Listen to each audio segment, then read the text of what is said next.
Господине Змијанац, имате податоци од една обемна сондажа со родители што се стварно драгоцени во овој момент за образовните власти кои се обидуваат да најдат решение за новата училишна година,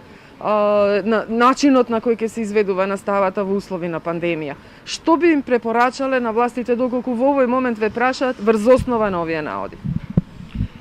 Од мнозинство испитаниците се изјаснија дека се за комбиниран начин на настава, со присуство физичко, со сите почитување на мерки и протоколи, со нормално намален број на деца,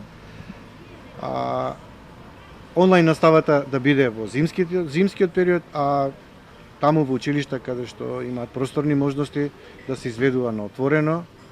и на тој начин децата да имаат и физичко присуство, се ги видат своите другарчиња, својот наставник, за да се социализираат и да ги трпат сите оние психолошки проблеми што ги трпеа во изминатиот период. Секако во општини каде што нема ниту еден преносител или заразен од COVID-19, а е многу мал број на ученици, таму може да се изведува и со проветрување и со почитување на сите безбедносни мерки и физичко присуство. И би рекол дека ова веќе е конечна можност и на квалитетно образование, каде што не само Министерството ќе обрне на онлайн наставата, него и на физичкото присуство, бидејќи ќе има намален број на деца. Ова е можност да се реструктурира образованието и да се работи паралелно. Квалитетно онлайн образование и квалитетно физичко образование со изведување физичко присуство на отворено или пак намален број на деца на затворено со проветрување на училишните дезинфекција на училишниот клас и почитување на сите мерки и протоколи. Но ова е убаво замислено, убава желба, ги знаеме реалните можности, знаеме низ колку многу реформи досега помина образовниот систем и некакви резултати особени не видовме, напротив, тие меѓународни тестови покажуваат прилично лошо котирање на учениците од Македонија. Има ли време барем за мала реформа од ова што сега го рековте? Она што е многу индикативно е дека всушност половина од испитаниците не се делумно задоволни од онлайн наставата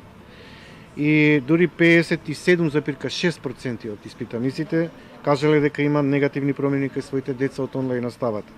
Тоа е доволен индикатор да се замислат од Министерството за труд и социјална политика како понатаму. Исто така важно е дека половина од испитаниците, 52%, би го пуштиле детето секој ден и што е уште поинтересно, според структурата на испитаниците, најголем процент кој би ги пуштил децата во училиште се невработени и вработени во приватниот сектор. Како го толкувате ова? Тие што не можам да дадам, немаше мислење дали тој што е невработен и работи други активности па нема доволно време, но мислам дека моментот дека има негативни последици по психофизичкиот раст и развој кај децата беше главен мотив да родителите дури и под ризик се спремни да го пуштат детето затоа што чувствуваат оттуѓеност, осаменост, агресија кај децата, едноставно социализацијата веројатно им е исто така важна, иако сите испитаници кажале дека здравето и безбедноста кај децата е под број 1. И лекарката на оваа пресконференција кажа дека здравјето секако мора да биде број 1, дека многу лесно може да се случи мини кластер во некој училиште да се појави уште веднаш по отворање на училниците, па дури и напомена можност од тестирање на децата пред почетокот или за време на почетокот. Можно ли е во вакви околности какви што ги гледаме? Секако е можно, посебно, особено ако немаме бесплатни тестови на време да се изведат за да не се прават мини кластери, а тоа бара мобилизација не само на Комисијата за заразни болести, туку и Министерството за здравство, за да можат да не се создаваат мини кластери. Тоа е неопходно потребно на стартот од учебната година, но не знам дали имат